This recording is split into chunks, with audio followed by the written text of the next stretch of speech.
When I was getting ready for my wife's arrival, my lawyer called me and demanded I call him as soon as possible.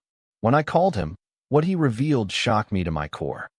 Before we continue, thank you so much for your support.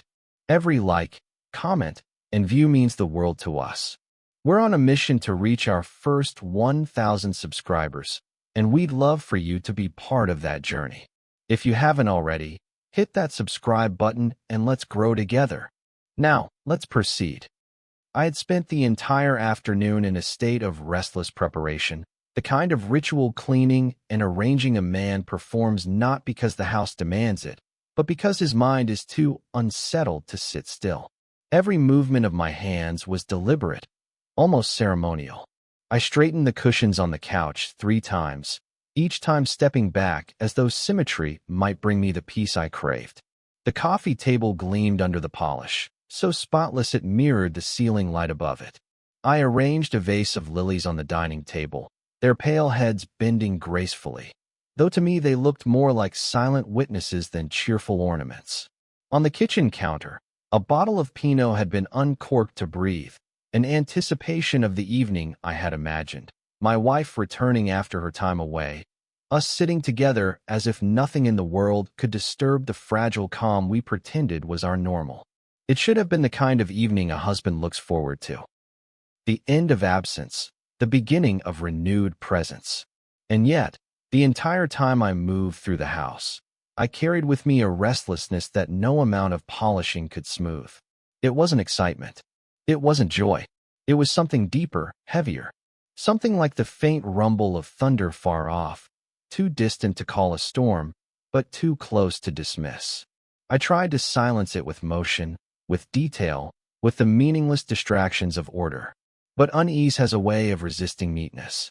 It sits inside you like a stone.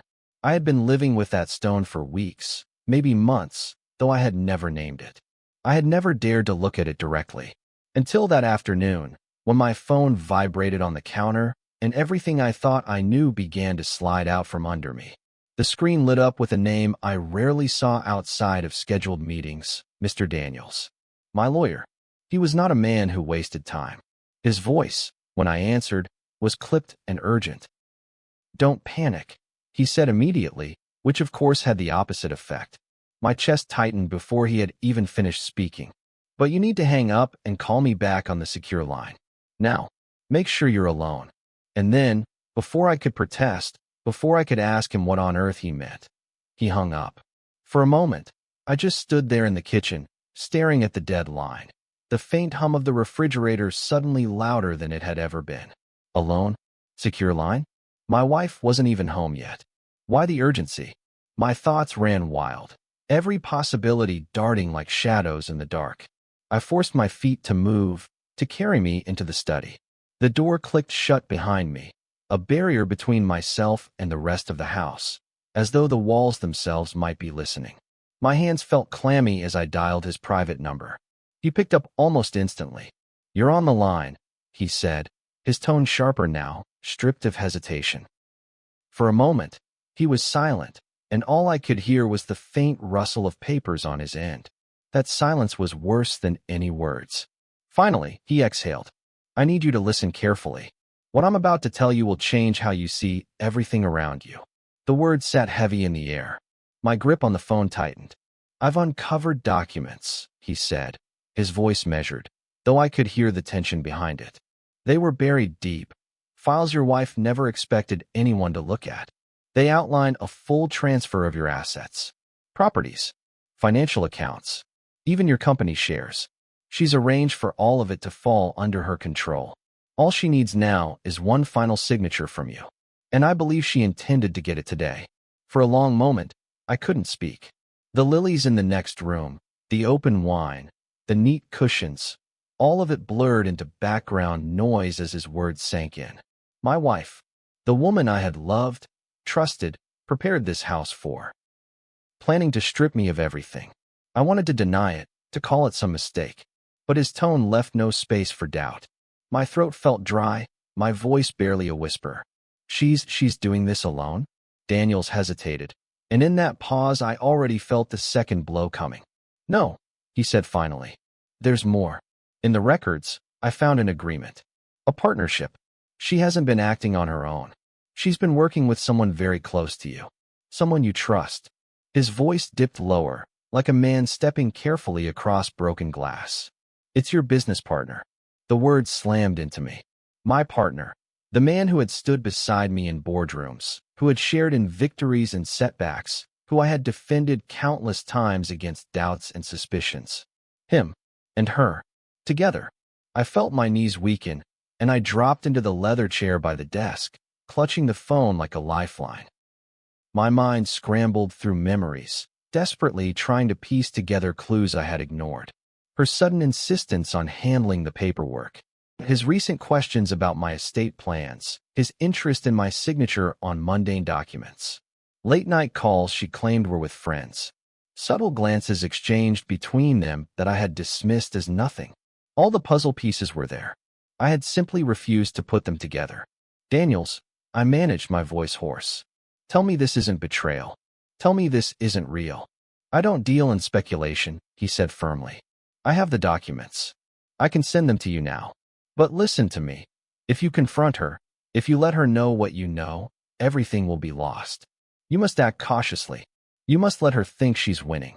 That's the only way to stop this. I pressed my hand to my forehead, my skin clammy, my heart hammering against my ribs. So what do? He explained the plan. A decoy document that looked like the one she needed but reversed everything, protecting my assets and triggering an emergency review. A second letter, designed as a routine compliance request, that would catch my partner in a lie if he confirmed nothing was changing.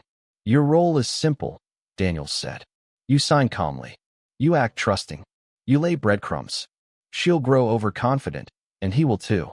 People who believe they've already won always reveal themselves.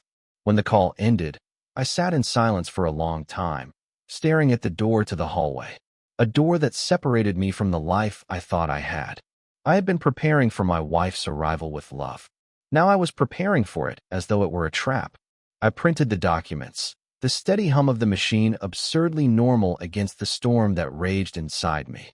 I slipped them into a leather folder, the same one I used for taxes and receipts, mundane, harmless. And then I waited. When I heard her key turn in the lock, my heart jumped. The click that had once sounded like home now rang like the sound of a trigger being pulled. She stepped inside with a practiced smile, her carry-on rolling behind her, her perfume trailing in the air. You cleaned, she said, glancing around. It looks perfect. She kissed me, smiled at the lilies, and set her bag down. Then, almost too casually, she pulled a folder from her purse. I brought some papers, just for tax efficiency. A quick signature, and it'll all be easier. The stage was set, and I knew then that the woman I had been waiting for was not the woman I married. She was someone else entirely, someone who thought she was about to win. She slipped the folder back into her bag with the same grace she might use to put away a lipstick, her eyes soft, her lips carrying that small, knowing smile that I had once loved but now saw as a mask. You'll feel so much lighter once all of this is finalized, she said. Her voice had the tone of reassurance, but underneath it was victory. She truly believed she had won.